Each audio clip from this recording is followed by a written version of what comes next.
Today, we're going to dive into one of the most ambitious, controversial, and, let's be honest, misunderstood epic poems ever written, John Milton's Paradise Lost. It's a story you think you know, but trust me, what's actually going on inside it is way more radical than you can imagine. So, let's just start with a pretty wild thought.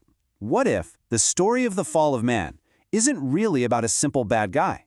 What if history's greatest villain was actually the hero? Yeah, that's the kind of bombshell idea sitting right at the heart of Milton's masterpiece. To really get Paradise Lost, you first have to understand the man who wrote it. See, John Milton wasn't some quiet poet scribbling away in a library. Oh no, he was a political and religious radical, a man who was forged in the fires of one of England's most chaotic times. I mean, just look at this timeline of his life. It is all about conflict. He backed the revolution that actually overthrew a king.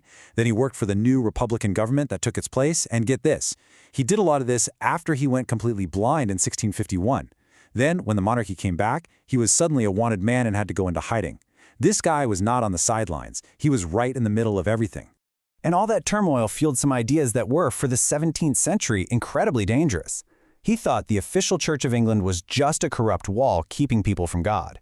He argued that any king on earth was basically a tyrant, and that idea is going to be a huge deal in his poem. He was even pushing for individual freedoms that were almost unheard of, like divorce. For Milton, it was simple. God was the only true king. Everything else was just tyranny. So if you're this guy, this total radical, what kind of story do you choose to tell? Well, Milton could have played it safe, but instead, he made a choice that was both brilliant and incredibly dangerous. He ditched the safe, patriotic story everyone expected for something way, way bigger. And this just shows you the pivot he made. Everyone wanted a nice, classic epic about a hero like King Arthur. You know, safe, traditional, good for national pride. What did Milton give them instead? This 11,000-line monster of a poem about Satan's rebellion and the fall of all humanity. He basically picked the biggest, most controversial origin story he possibly could. And his rebellion wasn't just in what he wrote about, but how he wrote it. He used something called blank verse, which just means no rhyming. To him, forcing words into neat little rhymes felt like a cage, a kind of literary tyranny that reminded him of the political censorship he hated so much. So even his style was a political statement, giving the poem this incredible, powerful, rolling momentum. Okay, and this brings us to the poem's most shocking and honestly, its most influential idea, the way it portrays Satan. This is where Milton really flips the script. So you're probably thinking, horns, pitchfork, just an evil monster. Nope. Milton's Satan is complex. He's charismatic, he gives incredible speeches, he's almost tragically heroic. He's a rebel general fighting against what he calls the monarchy of heaven. I mean, sound familiar? He's so compelling that when you read it, you kind of find yourself rooting for him, which is a wild feeling. So if Satan is the complicated anti-hero, who are the actual heroes of the story? Well, this is another one of Milton's revolutionary moves. He completely changes what an epic poem is about. It's not about kings and warriors and huge physical battles anymore. The new heroes are a husband and wife, Adam and Eve. And their battlefield isn't some muddy field, it's a garden. Their struggle isn't with swords, it's with ideas, with temptation, and with one enormous moral choice. And this leads us to what might be the most fascinating and surprisingly modern part of the whole poem, Milton's character of Eve. Seriously, whatever you think you know about her, just set it aside for a second. You know the standard story, right? The one we always hear? Eve is the weak one. She's the temptress who gets tricked by the serpent and basically ruins everything for everyone. It's a pretty flat, one-dimensional character when you think about it. But that is not the Eve that Milton wrote. His Eve is incredibly complex. She's not passive at all. She has this powerful hunger for knowledge, and she passionately argues for her own independence. She literally makes a logical case to Adam about why she should go work alone in the garden, because she wants her own space and responsibility.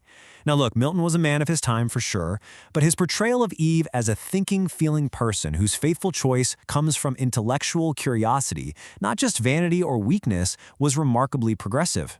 So, they make their choice. And of course, that choice has consequences that don't just stay in the garden. They ripple outwards, changing heaven, hell, and especially the world forever.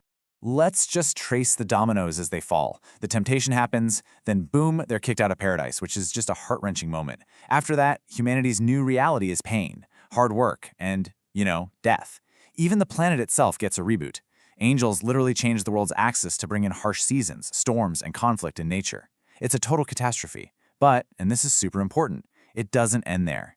Adam and Eve eventually repent, and they're shown mercy, a path to redemption.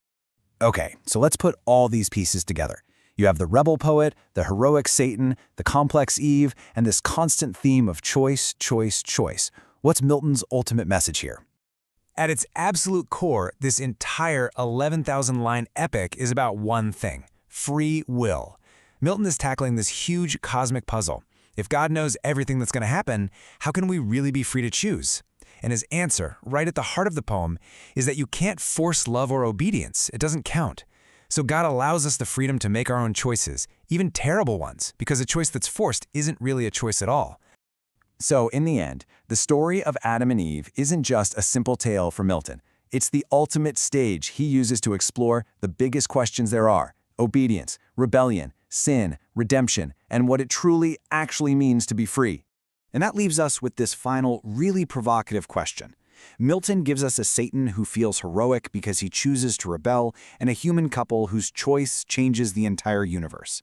The poem seems to be asking us, is this crushing weight of free will, this ability to choose our own path even if it leads to absolute ruin, is that a tragic flaw, or is it the most heroic quality we have? It's a question he posed over 350 years ago, and we're all still grappling with it today.